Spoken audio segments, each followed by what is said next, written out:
जय श्री राम। विश्व नवकार दिवस का क्या औचित्य है। नवकार यह अपभ्रंश शब्द है जिसका अर्थ होता है नमस्कार, जो प्राकृत शब्द से आया है नमोकार। और यहाँ पे जो कार शब्द है जो क्री धातु से बना है, जिससे भाववाचक शब्द बना है नवकार, मतलब नमस्कार करना। और इसको महामंत्र भी कहते हैं क्योंकि इसमें कुछ भी मांगा नहीं गया है। हमारी भारतीय संस्कृति भी कहती है, रही मन वे नर मर गए जो नर मांगन जाए। इसमें नमोकार महामंत्र में कुछ भी मांगा नहीं गया है और इसमें पंच परमेष्टि को नमस्कार किया गया है। यह नमोकार मंत्र प्राकृत भाषा में लिखा गया है। इसका जो छंद है इसको गाथा कहते हैं। जो नमः शब्द है उसको प्राकृत में नमो बनता है और नमो के योग में हमें पता ही है कि चतुर्थी विभक्ति आती है।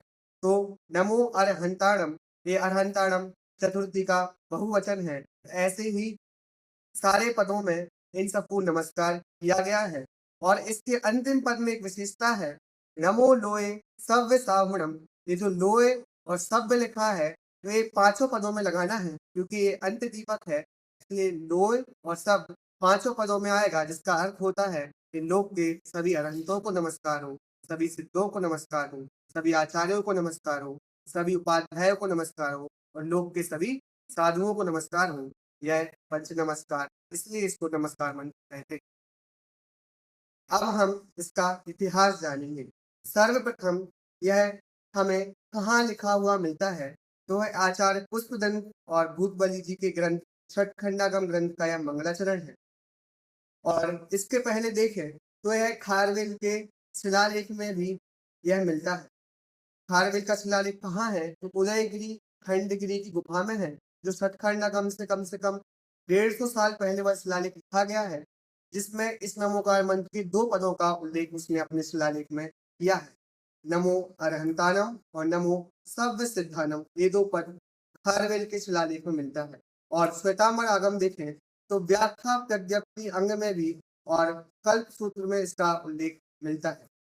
इस मंत्र का प्रयोजन एवं स्वरूप देखते हैं। इस नमोकार मंत्र में 5 पदों को नमस्कार किया गया है। जैन धर्म में व्यक्ति की मुख्यता नहीं, गुणों की मुख्यता होती है। जो व्यक्ति भी इनके बताए हुए मार्ग पर चलता है, जिनेन भगवान के, वह 5 परमेष्टि में शामिल होकर पूजनीय बन जाता है। तो इस धर्म के शास्त्रा प्रवर्तक कौन होते हैं, तो अरहंत भगवान के द्वारा धर्म का परिवर्तन होता है। अरहंत जो 4 कर्मों का नाश करते हैं, जो वीतरागी और सर्वज्ञ होते हैं, ओमनिशिएंट और फ्री ऑफ अटैचमेंट, जो धर्म को बताते हैं, इसलिए इनको सर्वप्रथम अरहंत भगवान को नमस्कार किया गया है। और वही अरहंत सिद्ध बन जाते हैं, सारे कर्मों का अभाव करके मोक्ष में पहुंच जाते हैं और सारे ही कर्मों का शरीर का नाश करके अनंत काल तक सिद्ध सलाम में ही रहते हैं। आचार्य उपाध्याय साधु ये तीनों मुनिराज होते हैं, अपनी आत्मा की साधना करते हैं। आचार्य संघ के नायक होते हैं और दीक्षा और संघ को चलाने का काम आचार्य करते हैं। उपाध्याय पठन पाठन का कार्य करते हैं और साधु अपनी आत्म साधना में लीन रहते हैं। तो इन पांचों परमेष्टि एक पद है और कोई भी व्यक्ति इन पदों में शामिल हो सकता है। आचार्य कुंज कुंद मोक्ष पहाड़ की गाथा में लिखते हैं, अरुहा सिद्धा हरिया वध्याय साहु पंच परमेष्टि देवी चिट्ठे यादे तम्मा आदा हूँ मैं शरणम। वो कहते हैं ये 5 परमेष्टि हैं। ये पांचों परमेष्टि अपनी आत्मा की चेष्टा करते हैं और ये आत्मा ही, इसलिए आत्मा तम्मा आदा हूँ मैं शरणम, इसलिए आत्मा ही शरण है। तो कोई भी व्यक्ति किसी भी धर्म का हो, जाति का हो, इस नमोकार मंत्र का उद्देश्य यही है कि आप पंच परमेष्टि बन सकते हैं अपनी आत्मा की शरण लेकर। इसलिए इस नमोकार मंत्र को सिर्फ पढ़ना नहीं है, इसके भावों को समझकर उन जैसा बनना है। जय श्री